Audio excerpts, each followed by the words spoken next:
গোবিন্দগঞ্জে দেওয়াল ঘড়ি প্রতীকের গণমিছিল ও নির্বাচনী সমাবেশ অনুষ্ঠিত হয়েছে। ফজল উদ্দিন, ছাতক প্রতিনিধির তথ্যচিত্রে বিস্তারিত। ছাতকের গোবিন্দগঞ্জে দেওয়াল ঘড়ি প্রতীকের সমর্থনে গণমিছিল ও নির্বাচনী সমাবেশ অনুষ্ঠিত হয়েছে। গত 8 ফেব্রুয়ারি বাদ আসর গোবিন্দগঞ্জে মিছিল শেষে সমাবেশ অনুষ্ঠিত হয়।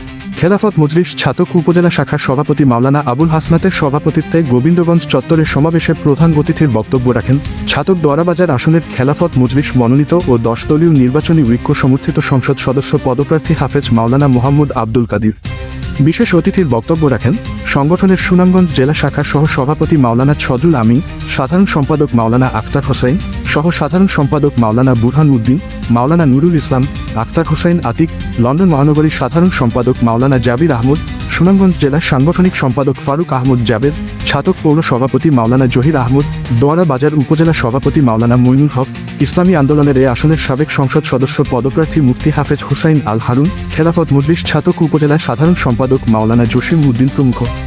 এদিকে হাফেজ মাওলানা মোহাম্মদ আব্দুল কাদিরের দেওয়াল ঘড়ি প্রতীকের সমর্থনে বেলা 2টায় উপজেলার জাওয়াবাজার আর 3:30টায় ধারুনবাজারে পৃথকভাবে মিছিল ও নির্বাচনী সভা অনুষ্ঠিত হয়েছে।